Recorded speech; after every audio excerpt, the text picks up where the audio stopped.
તો દર્શક મિત્ર, એક વસ્તુ તમે કદાચ માર્ક કરી હશે, કદાચ બે દુર્ગુણ ઇન્ટરપ્રિટરમાં રહેલા છે તો એક સદગુણ પણ રહેલો છે, અને એ છે એક્યુરેસી, ચોકસાઈ.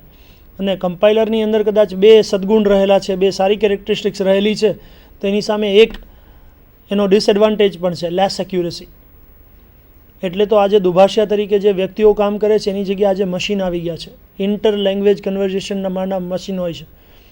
સંસદ સભાથી લઈને પાર્લામેન્ટ્સથી લઈને જ્યારે ઘણા બધા આંતરરાષ્ટ્રીય સેમિનારો થતા હોય છે, જ્યારે અલગ અલગ દેશના ડેલિગેટ્સ એક સભાગૃહમાં ભેગા થયેલા હોય છે, ત્યારે પોતાની લેંગ્વેજમાં જ સ્વાભાવિક રીતે વાસ્તવિક રીતે લેક્ચર આપતા હોય છે, અને એનું કન્વર્ઝેશન પોતાની લોકલ લેંગ્વેજની અંદર ઘણા લોકો હેડફોન રાખીને સાંભળતા આપણે જોવા મળ્યા છે.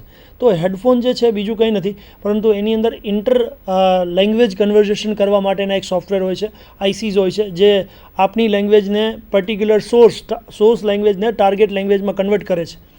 તો આપણે આજે પ્રોગ્રામિંગ લેંગ્વેજની વાત કરીએ છીએ, નથી આઈસીની વાત કરવી, નથી એવા ટ્રાન્સલેટરની વાત કરવી, પરંતુ આપણે અત્યારે એ જોયું કે પ્રોગ્રામિંગ લેંગ્વેજ જે છે એની અંદર ટ્રાન્સલેટર ઇમ્પોર્ટન્ટ છે.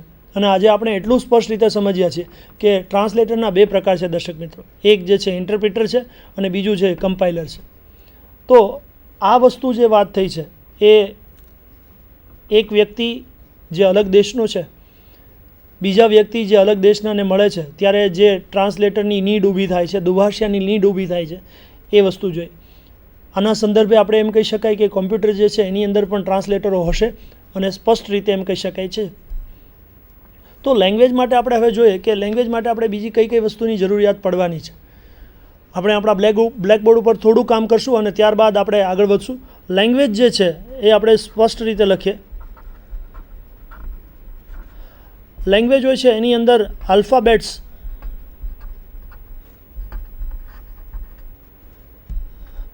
સૌથી મેઇન હોય છે.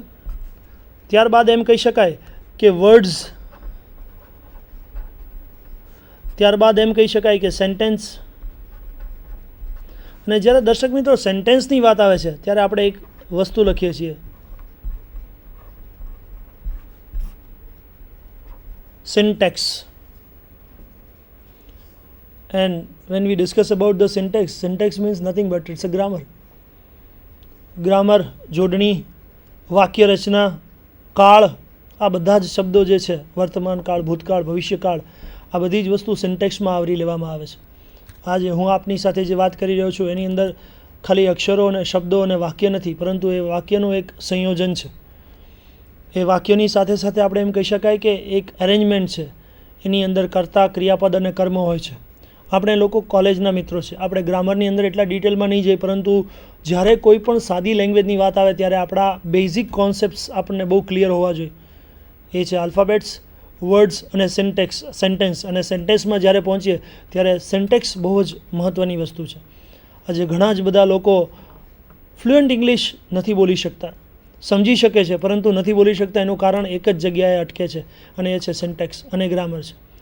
On the spot, how to arrange the words.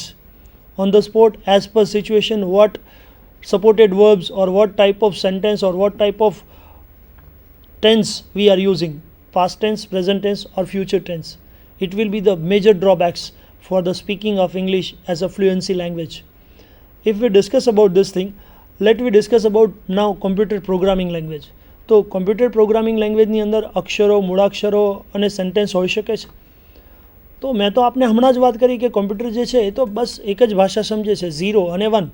0 એટલે ઓફ થવું, 1 એટલે ઓન થવું, અને એની અંદર કદાચ બે પાવરના છેડા એડ કરવામાં આવે અથવા તો સેલ, બેટરી કે ચાર્જર મૂકવામાં આવે તો ઇલેક્ટ્રોનિક ડિવાઇસ થઈ ગયું.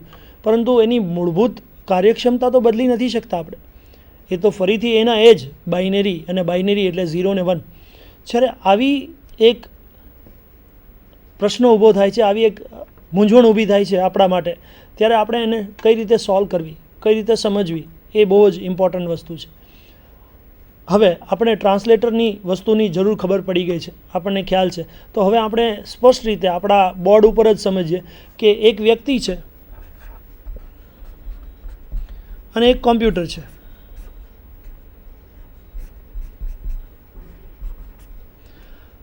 એ વ્યક્તિનું ઇન્ટરેક્શન જ્યારે કોમ્પ્યુટર સાથે થાય અને કોમ્પ્યુટરનું ઇન્ટરેક્શન જ્યારે વ્યક્તિ હારે થવાનું હોય છે, ત્યારે હું એટલું સ્પષ્ટ રીતે કહીશ કે વ્યક્તિ જે સમજે છે એ હાયર લેવલ લેંગ્વેજ, જે મેં HLL તરીકે લખ્યું છે, અને કોમ્પ્યુટર માટે એટલું લખીશ કે મશીન લેવલ લેંગ્વેજ, એટલે કે 0 અને 1ની ભાષા.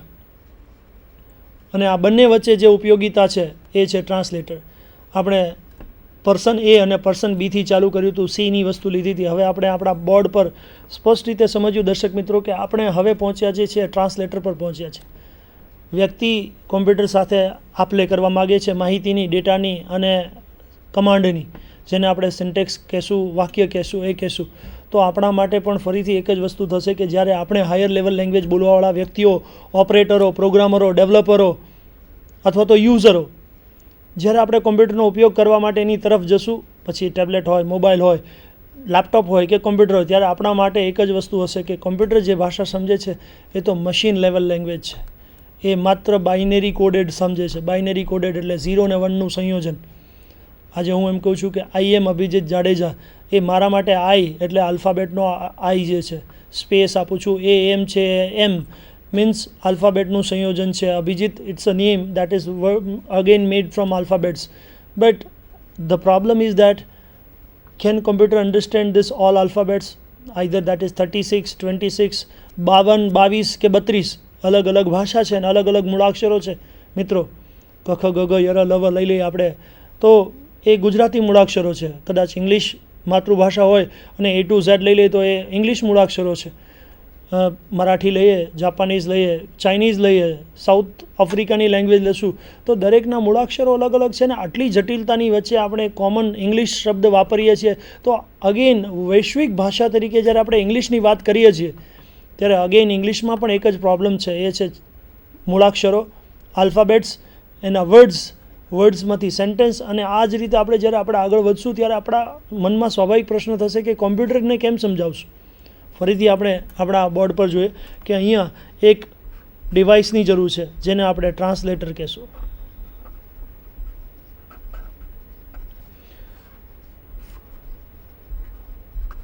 અને જ્યારે આનો રિપ્લાય થશે ત્યારે એની પાસેથી ફરીથી વ્યક્તિને આપશે.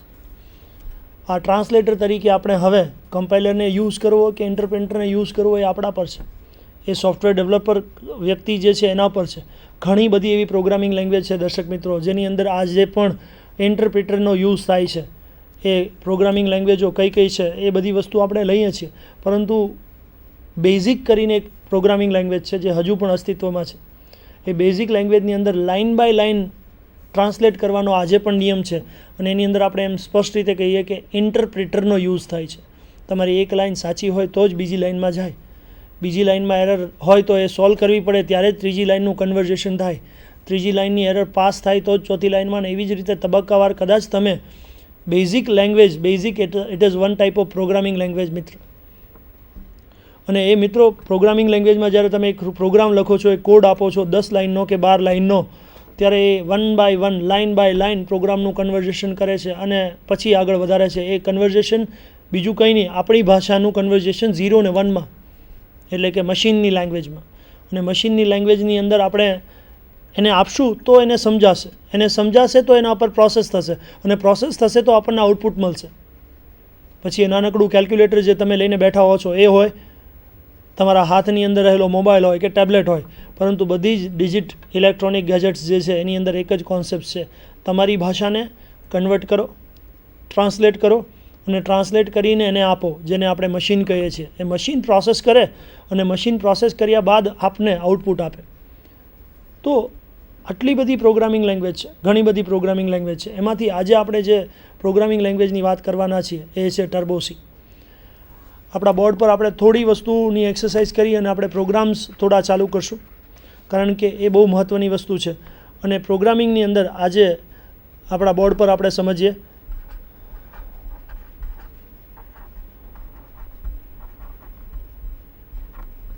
Programming language, machine level language જે 0 અને 1 થી બનેલી છે.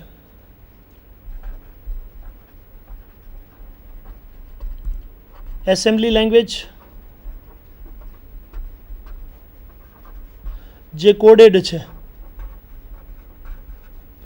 અને હાયર લેવલ લેંગ્વેજ જે હ્યુમન બિંગ્સ યુઝ કરે છે, મીન્સ આપણે બધા. તો આપ સર્વને જે અહીંયા મેં એક ચાર્ટ બનાવીને બતાવ્યો છે આપણા બોર્ડ પર, એ છે middle level language, sorry machine level language 0 ને 1, જેને આપણે બાઇનરી પણ કહેશું મિત્રો. એસેમ્બલી લેંગ્વેજ જે કોડેડ છે, હાયર લેવલ લેંગ્વેજ જે હ્યુમન બિંગ્સ વાપરે છે. આ બધી જ લેંગ્વેજ છે, આટલા મેઇન પ્રકાર છે. તે છતાંય આજે જે આપણે સોફ્ટવેર ભણવાના છીએ દર્શક મિત્રો, એ છે ટર્બો સી. તો ટર્બો સી આપણે શું કામ ભણીએ છીએ? Question mark.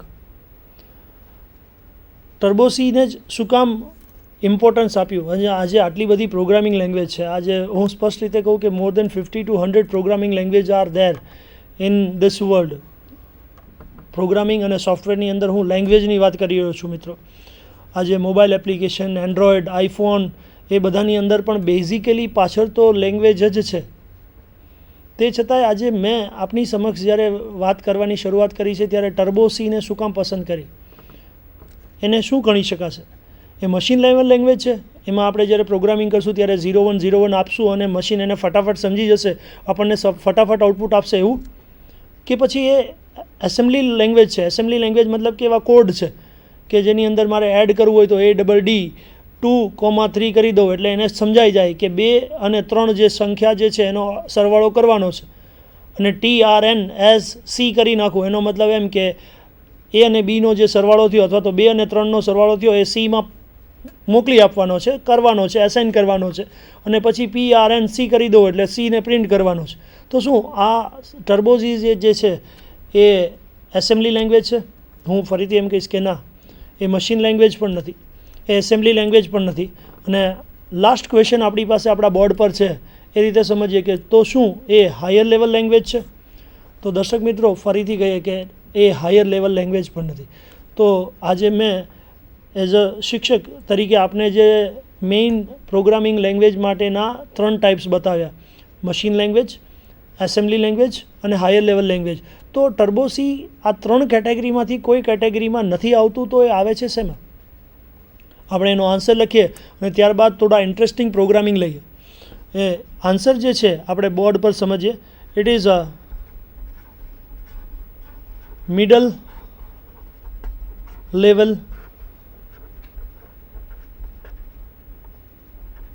લેંગ્વેજ. એ જે છે એ મિડલ લેવલ લેંગ્વેજ છે દર્શક મિત્રો.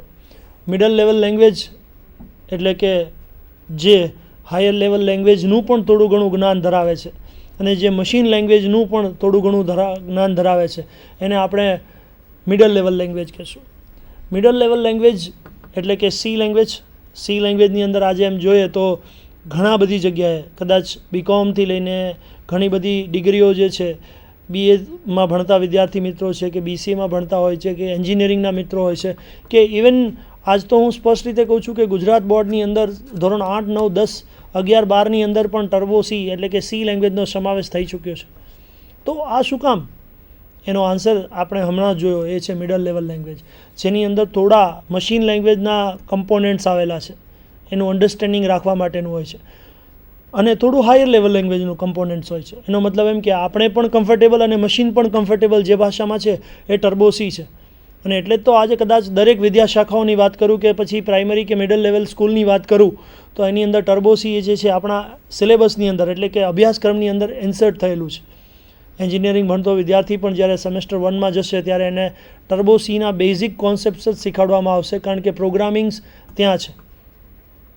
હવે આપણે લેંગ્વેજની વાત કરી, વર્ડ્સની વાત કરી, બધી જ વાત કરી, તો આપણે સ્પષ્ટ રીતે હવે એક વસ્તુ કહીએ કે આપણે પ્રોગ્રામ કરવો છે, સિન્ટેક્સ હોવો જોઈએ, સ્ટ્રક્ચર હોવું જોઈએ, આલ્ફાબેટ્સ હોવા જોઈએ અને એનું કમ્પાઇલેશન હોવું જોઈએ. તો આપણે એકવાર તમને શરૂઆત કરીએ કે આપણે જ્યારે સામાન્ય વાતચીત કરતા હોઈએ છીએ, હજુ આપણે ટર્બો સીની અંદર ગયા નથી, આપણે હજુ કોમ્પ્યુટરની અંદર આજે પ્રોગ્રામિંગ ચાલુ કરીએ છીએ થોડા જ સમયમાં, 1-2 મિનિટમાં. એ પહેલાં હું આપને બસ એક છેલ્લી ચર્ચા કરવા માગું છું. જેમ આપણે ટ્રાન્સલેટરનું ઉદાહરણ આપણા એક્ઝામ્પલમાં સમજ્યું, આપણે આપણી ભાષામાં સમજ્યું અને આપણને સ્પષ્ટ ખ્યાલ આવી ગયો કે ટ્રાન્સલેટર શું છે, આપણને એ ખ્યાલ આવી ગયો કે કમ્પાઇલર શું છે, ઇન્ટરપ્રિટર શું છે. તો આપણે એ પણ સમજીએ કે જ્યારે પ્રોગ્રામિંગ લેંગ્વેજ આપણે સમજવા માગીએ છીએ ત્યારે એની અંદર કયા પ્રકારના પ્રોગ્રામ હોય છે અને એની અંદર કઈ રીતે કાર્ય થતું હોય છે. હું આપને એક સવાલ પૂછું છું અને એ સવાલનો મને એક જ જવાબ મળે છે અને અથવા તો અલગ અલગ જવાબ મળે છે. હું આપ સર્વને અત્યારે એક સવાલ પૂછું કે 1 ડઝન એટલે કેટલા નંગ?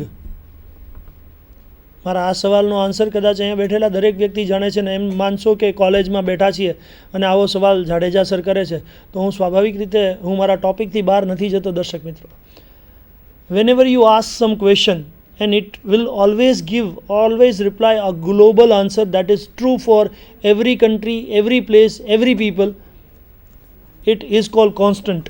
Let we understand in our blackboard what is constant.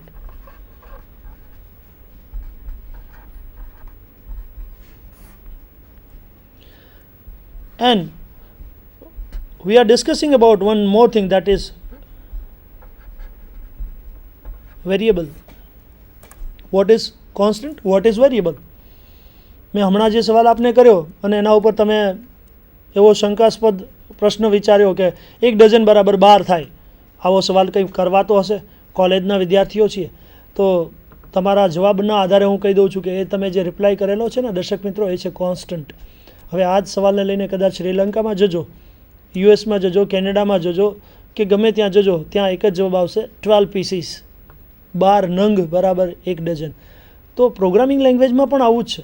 જ્યારે આપણે પ્રોગ્રામ બનાવીએ છીએ ત્યારે પ્રોગ્રામની અંદર પ્રોગ્રામ રન કરતાં પહેલાં જો અમુક જવાબો, અમુક સવાલો ફિક્સ હોય અને એનો આન્સર આપને ખ્યાલ હોય ને તો એ બધાને કોન્સ્ટન્ટ કહેવાય છે, જેની અંદર કોઈ ડાયનેમિકિઝમ નથી, જેની અંદર કોઈ વિવિધતા નથી.